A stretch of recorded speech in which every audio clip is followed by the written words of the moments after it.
नमस्कार दोस्तों। हर हर महादेव। वीणा Deepak Soni YouTube channel में आपका स्वागत है। सर्वप्रथम तो आप सभी को दुर्गा नवरात्रि की शुभकामनाएं। आज मैं आपको इस वीडियो के माध्यम से दुर्गा नवरात्रि पर सुने जाने वाली व्रत कथा कहानी के बारे में बताऊंगी। कहा जाता है इस कहानी को सुनने मात्र से ही माता रानी का आशीर्वाद हमें प्राप्त होता है और माता रानी हमारी सभी संकट परेशानियां दूर करती है। जो भी मनुष्य इस कहानी को श्रद्धा भाव से सुनता है सुनाता है तो उसकी सभी परेशानियां संकट दूर होते और माता रानी के 9 रूपों की आशीर्वाद हमें प्राप्त होता है। लेकिन कहानी सुनाने से पहले मैं आप लोगों को एक बात जरूर कहना चाहती हूँ कि कहानी को बीच में छोड़कर मत जाना। कहानी को प्रारंभ से लेकर अंत तक जरूर सुनना, जिससे माता रानी का हमें आशीर्वाद मिल सके। अब मैं आपको कुछ बातें बताती हूँ। श्री दुर्गा नवरात्रि व्रत कथा 9 दिन जरूर सुने इस कथा को। इस कथा के पाठ मात्र से ही माता रानी का नव रूपों का आशीर्वाद हमें प्राप्त होता है। नवरात्रि का आरंभ हो चुका है। अगले 9 दिनों तक माँ दुर्गा के अलग अलग स्वरूपों की उपासना की जाएगी। दुर्गा के अलग अलग स्वरूपों की उपासना की जाएगी। माता रानी की पूजा अर्चना के साथ आपको इस कथा का भी पाठ भी जरूर करना चाहिए। श्री दुर्गा नवरात्रि व्रत कथा करने से आपको सभी 9 देवियों की कृपा प्राप्त होगी और आपकी जो भी संकट परेशानियां होगी वह सभी भी दूर हो जाएगी। एक समय की बात है, बृहस्पति जी बोले, हे ब्रह्मा जी, आप अत्यंत बुद्धिमान हो, सर्वशास्त्र और चारों वेदों को जानने वालों में श्रेष्ठ हो। हे प्रभु, कृपा कर मेरा वचन सुनो। चैत्र, आश्विनी, माघ और आषाढ़ मास के शुक्ल पक्ष में नवरात्र का व्रत और उत्सव क्यों किया जाता है? हे भगवान, इस व्रत का क्या फल है? किस प्रकार करना उचित है? और पहले इस व्रत को किसने किया, सो विस्तार से मुझे बताइए। बृहस्पति का ऐसा प्रश्न सुनकर ब्रह्मा जी कहने लगे, हे बृहस्पति जी, प्राणियों का हित करने की इच्छा से तुमने बहुत ही अच्छा प्रश्न किया है। जो मनुष्य मनोरथन पूर्ण ध्यान पूर्वक इस मनुष्य मनोरथ पूर्ण करने वाली दुर्गा महादेवी, सूर्य और नारायण को ध्यान करते हैं, वे मनुष्य धन्य है। यह नवरात्र व्रत संपूर्ण कामनाओं को पूर्ण करने वाला है। इसके करने से पुत्र चाहने वालों को पुत्र, धन चाहने वालों को धन, विद्या चाहने वाले को विद्या और सुख चाहने वाले को सुख मिल सकता है। इस व्रत को करने से रोगी मनुष्य का रोग दूर हो जाता है और कारागार में पड़ा हुआ मनुष्य भी बंधन से मुक्त हो जाता है। मनुष्य की तमाम विपत्तियां दूर हो जाती है। उसके घर में संपूर्ण संपत्तियां आकर उपस्थित हो जाती है। बंध्या और काक बंध्या की इस व्रत करने से पुत्र हो जाता है। समस्त पापों को दूर करने वाले इस व्रत को करने से ऐसा कौन सा मनोरथ है जो सिद्ध नहीं हो सकता? माँ दुर्गा का हमें आशीर्वाद प्राप्त होता है।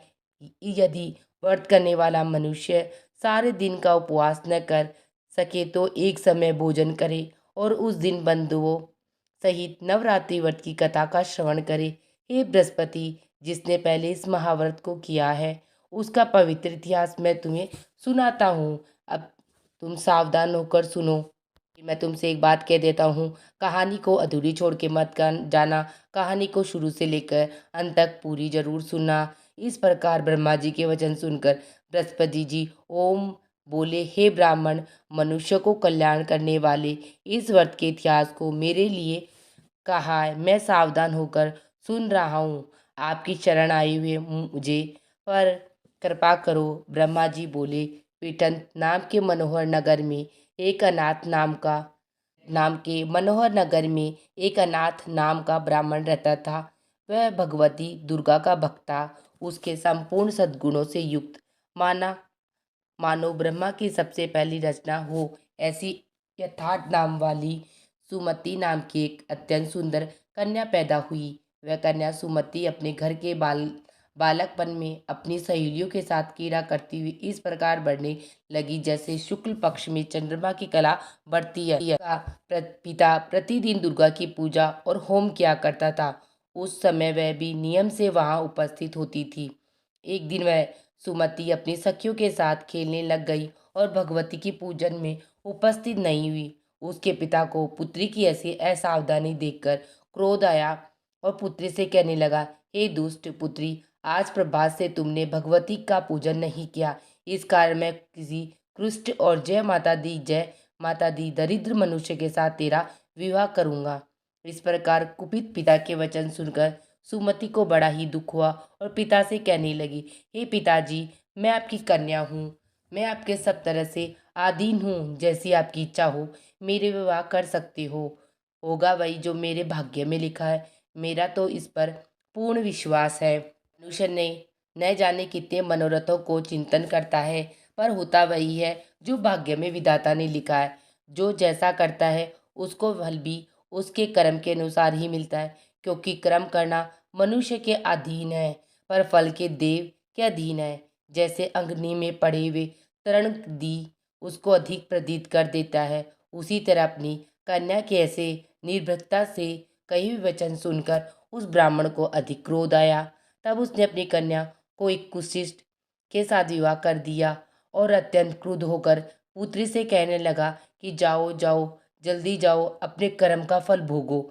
देखे केवल भाग्य भरोसे पर रहकर क्या करती हो तुम।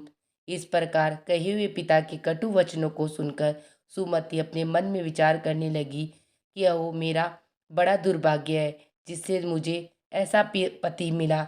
इस तरह अपने दुख का विचार करती हुई वह सुमति अपने पति के साथ वन चली गई और भयानक वन में कुशा युक्त उस स्थान पर उन्होंने वह रात बड़े कष्ट से व्यतीत की। उस गरीब बालिका की ऐसी दशा देखकर भगवती पूर्व पुण्य के प्रभाव से प्रकट होकर सुमति से कहने लगी, हे ब्राह्मणी, मैं तुम पर प्रसन्न हूँ, तुम जो चाहो वर मांग सकती हो, मैं प्रसन्न होने पर मनवांछित फल देने वाली हूँ। इस प्रकार भगवती दुर्गा का वचन सुनकर ब्राह्मणी कहने लगी कि आप कौन हो जो मुझ पर प्रसन्न हुई हो। ये सब मेरे लिए कहा और अपनी कृपा दृष्टि से मुझे दासी को कृतार्थ करो। ऐसा ब्राह्मणी का वचन सुनकर देवी कहने लगी, मैं आदि शक्ति हूँ और मैं ही ब्रह्मा हूँ, विद्या और सरस्वती हूँ। मैं प्रसन्न होने पर प्राणियों को दुख दूर करने कर उसको सुख प्रदान करती हूँ। हे ब्राह्मणी, मैं तुम पर तेरे पूर्व जन्म के पुण्य के प्रभाव से प्रसन्न हूँ। तेरे पूर्व जन्म का वृतांत सुनाती हूँ, सुनो। तू पूर्व जन्म में भील की स्त्री थी, अति प्रतिव्रता थी। एक दिन तेरे पति निषाद ने चोरी करने के कारण तुम दोनों को सिपाहियों ने पकड़ लिया और ले जाकर जेल खाने में कैद कर दिया। उन लोगों ने तेरे को और तेरे पति को भोजन भी न दिया। इस प्रकार नवरात्र के दिनों में तुमने न तो कुछ खाया और न जल पिया, इसलिए 9 दिन तक नवरात्र का व्रत हो गया।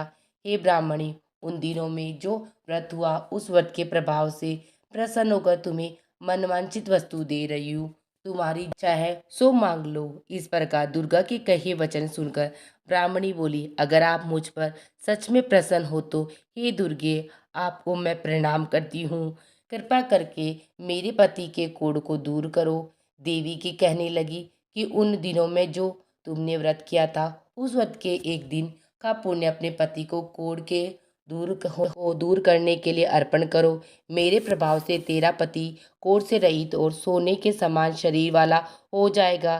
ब्रह्मा जी बोले। इस प्रकार देवी का वचन सुनकर मेरा ब्राह्मणी बहुत प्रसन्न हुई और पति को निरोग करने की इच्छा से ठीक है बोली। तब जब तक उसके पति का शरीर भगवती दुर्गा की कृपा से कुष्ठहीन होकर अति कांति युक्त हो गया, जिसकी क्रांति सामने चंद्रमा की क्रांति भी क्षीण हो जाती है। वह ब्राह्मणी पति के मनोहर देह को देखकर देवी को अति पराक्रमी वाली समझकर स्तुति करने लगी। हे दुर्गे, आप दुर्गत को दूर करने वाली, तीनों जगत का संताप रहने वाली, समस्त दुखों को दूर करने वाली, रोगी मनुष्य की निरोग करने वाली, प्रसन्न होने पर मनोवांछित वस्तु को देने वाली, दुष्ट मनुष्य का नाश करने वाली हो। तुम ही सारे जगत की माता हो और पिता हो। हे अम्बे, मुझ अपराध रहित अबला की मरे पिता ने कुष्ठ के साथ विवाह कर मुझे घर से निकाल दिया। उसकी निकाली हुई मैं पृथ्वी पर घूमने लगी, नहीं मेरा इस आपत्ति रूपी समुद्र से उद्धार किया। हे देवी, आपको प्रणाम करती हूँ, मुझ दीन की रक्षा करो। ब्रह्मा जी बोले, हे बृहस्पति, इस प्रकार उस सुमति ने मन से देवी की बहुत स्तुति की। उससे की हुई स्तुति से सुनकर देवी को बहुत संतोष हुआ और ब्राह्मणी से कहने लगी, हे ब्राह्मणी, तुम्हारे उदयाल नाम का एक अति बुद्धिमान, धनवान, कृतिवान और जितेंद्रिय पुत्र शीघ्र ही होगा। ऐसा कहकर वह देवी उस ब्राह्मणी से फिर कहने लगी, हे ब्राह्मणी, और जो कुछ तेरी इच्छा है वही मनोवांछित वस्तु तू मांग सकती हो। ऐसा भगवती दुर्गा का वचन सुनकर सुमति बोली कि हे भगवती माँ दुर्गा, अगर आप मेरे पर प्रसन्न है तो कृपा कर मुझे नवरात्रि विधि बताइए। हे दयावती, जिस विधि से नवरात्र व्रत करने से आप प्रसन्न होती है, उस विधि और उसके फल को मेरे लिए विस्तार से वर्णन करें। इस प्रकार ब्राह्मणी के वचन सुनकर दुर्गा कहने लगी, हे ब्राह्मणी, मैं तुम्हारे संपूर्ण पापों को दूर करने वाली नवरात्र व्रत विधि को बतलाती हूँ। को सुनने से तमाम पापों से छुटकारा, मोक्ष की प्राप्ति हो जाती है। आश्विनी मास के शुक्ल पक्ष की प्रतिपदा से लेकर 9 दिन तक विधि पूर्वक व्रत करें। यदि दिन भर व्रत न कर सके तो एक समय का भोजन करे। पढ़े लिखे ब्राह्मण से पूछकर घट स्थापना करे और वाटिका बनाकर उसको प्रतिदिन जल से सींचे। महाकाली, महालक्ष्मी, माँ सरस्वती की मूर्तियाँ बनाकर उसकी नित्य विधि सहित पूजा करे। पुष्पों से विधि पूर्वक अर्घ दे। बीजारोपण के फूल से अर्घ देने की से रूप की प्राप्ति होती है। जायफल से कीर्ति, दाक से कार्य की सिद्धि होती है। आंवले से सूखे आंवले और केले से भूषण की प्राप्ति होती है। इस प्रकार फलों से अर्घ देकर यथाविधि हवन करे। खांड, घी, गेहूँ, शहद, जौ, तिल, बीम, नारियल, दाक और कदम इनसे हवन करे। होम करने से लक्ष्मी की प्राप्ति होती है। कीर व चंपा के पुष्पों से धन और रत्नों से तेज और सुख की प्राप्ति होती है। आंवले से कीर्ति और केले से पुत्र की प्राप्ति होती है। कमल से राज सम्मान और दुखों से सुख संपत्ति की प्राप्ति होती है। व्रत करने वाला मनुष्य इस विधि विधान से होम कर आचार्य को अत्यंत नम्रता के साथ प्रणाम करे और यज्ञ की सिद्धि के लिए उसे दक्षिणा दे। इस महाव्रत को पहले बताई विधि के अनुसार जो कोई करता है उसके सब मनोरथ सिद्ध हो जाते हैं।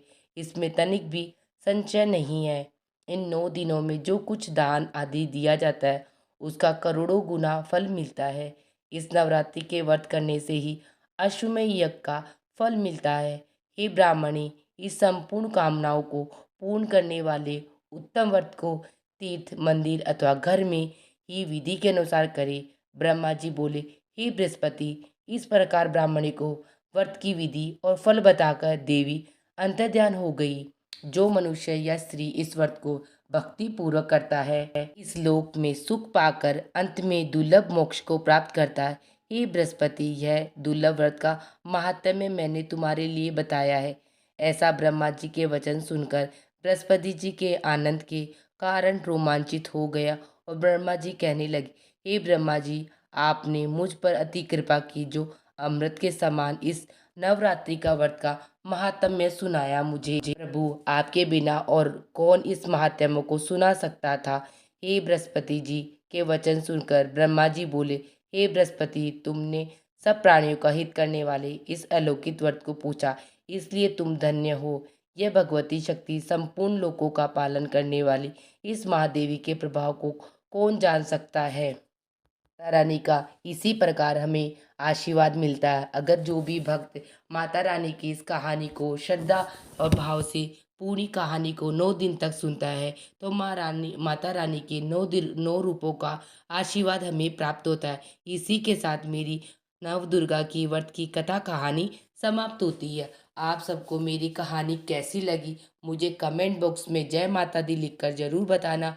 वीडियो पसंद आई तो चैनल को लाइक एंड सब्सक्राइब और शेयर जरूर करना।